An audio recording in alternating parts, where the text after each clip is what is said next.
Hello! Today we're talking cold stratification of seeds and some easy ways that you can do this at home so that you can get better germination out of your seeds. Now, first off, which seeds need to be cold stratified? Well, a lot of seeds can benefit from cold stratification. Typically, you're talking about your perennials, a lot of the herbs. It can really boost the germination on a lot of herbs. But generally, you should just consult either your seed packet, which unfortunately I find that a lot of seeds that should be cold stratified don't list that very well on the packet. But if it says that a seed needs to be cold stratified or cold treated, then this is what you need to do. Now, that said, like I mentioned a minute ago, and it's in the article, there's a lot of seeds that don't necessarily have to be cold stratified, but that a lot of people find they have much better luck with by cold stratifying them. If you have things, especially if they're things like herbs, semi-hardy perennials, annuals, flower seeds that would typically resow themselves, like a wildflower seed, even if it's an annual flower, a lot of times those are really good candidates for cold stratifying. And if you've ever had trouble germinating those before, like say maybe some of them come up but your germination rate is really low or very spotty, those would be a good thing to go ahead and give a try. Now, how long they need to be cold stratified, certain seeds have their own limits, but a good rule of thumb, if you're not sure, is to do it for at least 4 weeks, about a month. So, you know, one of the seeds that I've found, and interestingly enough, I have not found that all the time the seed packets listed it. Lavender is a great one to cold stratify. Germination, I've gotten some germination with lavender seeds before without cold stratifying, but I've found that germination rate is really low. And the times that I have cold stratified it with the refrigerating method that we're going to talk about today, much better. Just a much better germination rate and a lot more success, a lot more plants out of it. And I love my lavender, so I'd love to have a lot of plants. Celery is another one. Doesn't technically need to be cold stratified. This is actually a cutting, like an herb style, not a big full head. That's kind of my favorite because I can harvest it early and it goes all season long, and it's just a great little product. And I have so much better luck with the cutting celery than I do with the heads of celery, but that's kind of an aside. It's just another one that the germination rates on their own can be really low. So if that's something you struggle with, try cold stratifying it. And if you're not sure, then maybe stratify half the packet and maybe leave half of it to plant as you normally would. So the method that there's a couple of ways to do it. We're going to demonstrate 2 here today, but the method that I really like is to start in a pot with soil. This is not set up yet, it's just been moistened. And the reason that I like that is because it's small, it's a germination pot. You know, when it's done and ready to sprout, it will come out, go on the heat mat, and then be left to germinate. And then I will pot these up into like your cell packs, like a 4 or 6 cell pack. And then I'm only planting seeds that actually germinated, that are plants that can continue to grow. So this is a nice compact way to do it. Doesn't take up a lot of room in your refrigerator, but it gets the job done. And I've had great success with this.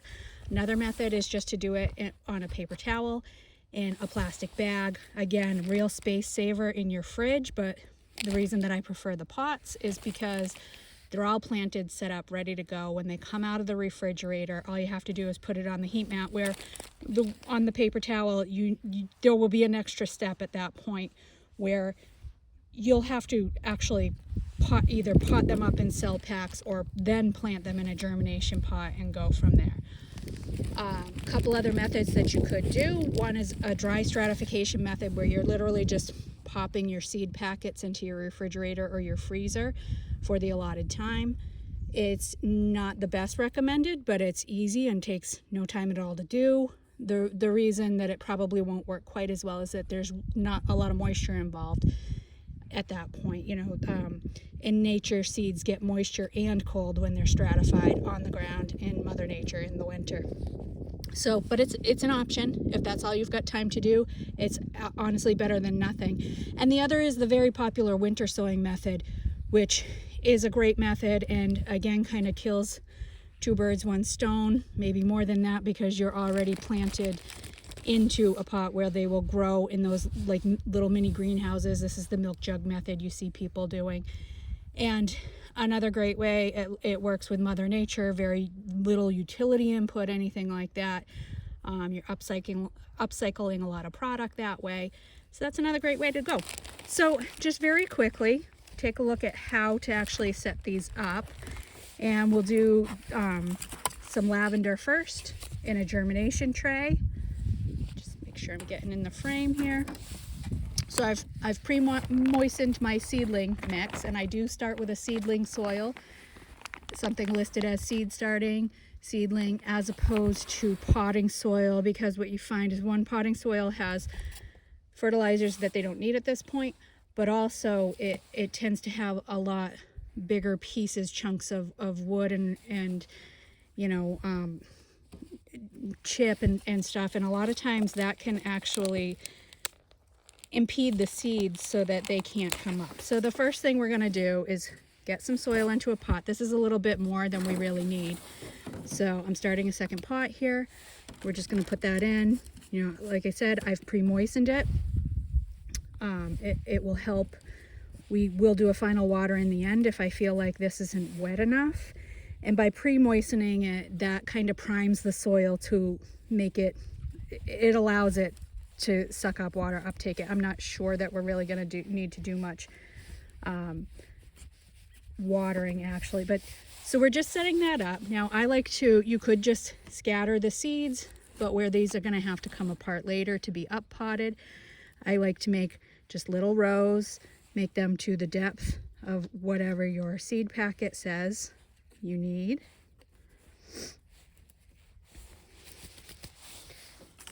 And we're going to go to our seeds. And you can sow these a lot closer than you would as if you were sowing directly in the ground or in cell packs, because again, later in life they're going to be up potted.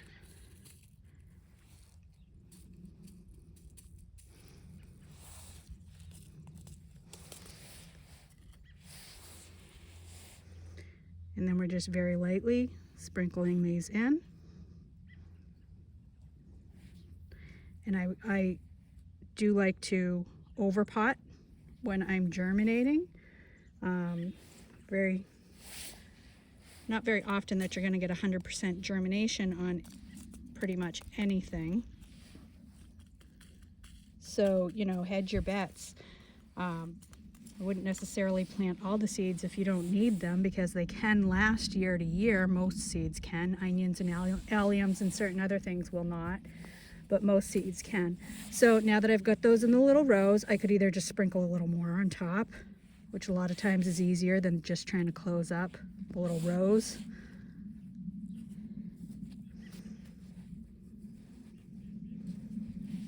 Tamp that down so we have good seed to soil contact. You can see this is really, I mean, really we're just planting the seeds. And then what we're going to do is we're going to stick this in a gallon bag so that this is also, you know, closed, not getting dirt dumped around, but more importantly, it's holding that moisture in. And I do have a plant label, because yes, I'm the gardener who has learned over the years that no, you're not going to remember what's in that bag or in that pot. So take the extra time, take the second to label it. And I'm going to just stick that right in here. Close this up. And then that's ready to go in the refrigerator. Now, this is plenty wet from when I pre-moistened the soil, so I'm not going to water it, but if I were, I would bottom water. You can see those seeds were pretty tiny. The celery seeds are pretty tiny too. A lot of seeds are. So by bottom watering, you're letting that soil soak up the rest of the water it needs.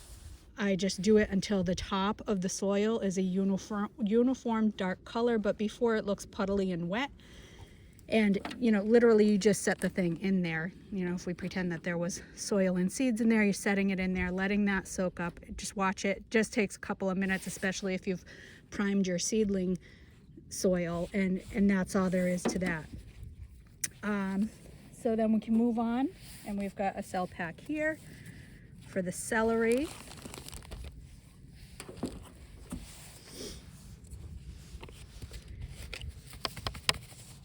And this is one, you know, the seeds, celery seeds are so super tiny. I am going to sow extra seeds in each cell, putting probably 2 or 3 seeds, maybe even 4. Now, later when these germinate and grow, if I have more in them than I need, I'll pinch them out, or I might still take this apart and pot them up that way. Celery needs light to germinate. It doesn't at this point, because right now we're just cold stratifying. But when this comes out to grow, it is going to need some exposure to light. So you don't want to plant these like covered up like we did. You know, you just kind of tap them down into the soil. You can put a little extra bit, but very lightly. You're not really covering it. You're just kind of sprinkling so that you have some seed to soil contact, because if you don't have contact, you also aren't going to have seeds germinate and grow.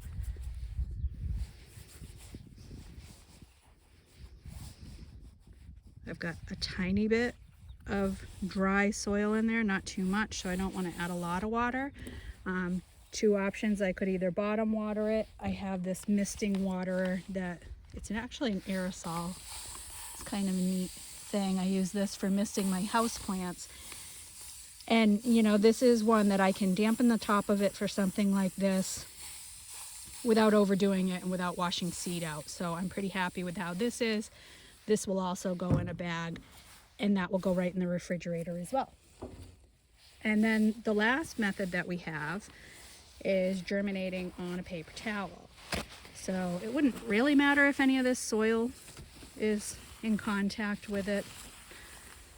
I'll just try and get rid of a little of the extra here. But this is a really easy method that takes next to no room in your refrigerator. But again, the downfall to it is that you're going to have to go back later on, and you're going to have to plant these. So it's not quite as nice as just popping the trays out. So you want your paper towel.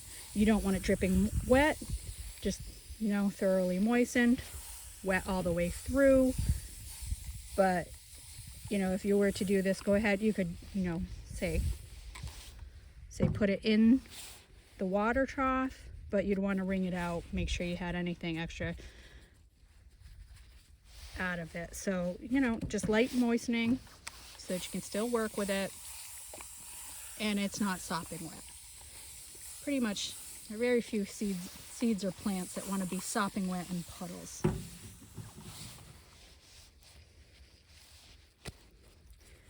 Got a nice moisture there. So I'm going to go ahead with some of the last of the lavender seeds.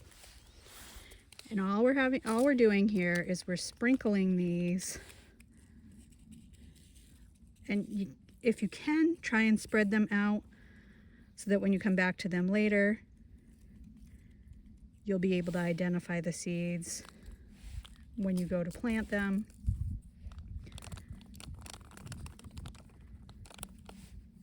But it's not critical because they are going to be planted, so you don't really have to worry about whether you've got them too close. And then you can either put another paper towel over it, or I'm just going to fold this over very lightly.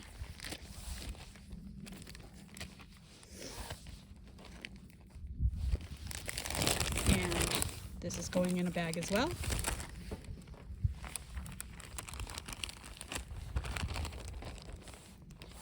Zip closed, leave it closed, it won't dry out, you've got enough moisture in there.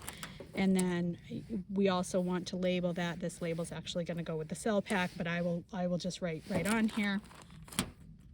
It's a good idea to write obviously your contents. So this is cutting celery. and the date. And then you know when you put them in, and you'll be able to easily see how long they've been in cold stratifying, and you can figure out your date from there when it needs to come out. Just one final little FYI. A lot of people talk on the internet, what do you use to mark your plants and your tags and stuff, because you know, even industrial permanent markers tend to fade and wear off before you get them in the ground or before you don't need them anymore. I do find that these, well, this is a Sharpie brand, but there are other brands of these. They're not a permanent marker, they're actually a paint pen. So it's paint, it lasts a lot better. I don't get the fading. I will often get flat landscape stakes at the hardware store and, you know, write paint right on them. And those last even well really out in the garden. So that's just a little aside, but while we're at it and we're talking about labeling things, these are a good option. The paint pens that you can write just like a pen, but it's paint instead of ink, and it lasts a lot longer. So that's that. These are going into the fridge for about a month, and then a month from now I will take these out, and like I said, I'll set them out to germinate, and then from there we'll up pot and we'll grow from there. So I hope this has helped you learn a couple of easy ways to cold stratify at home, and I hope you find this brings you better success in your garden. Good luck.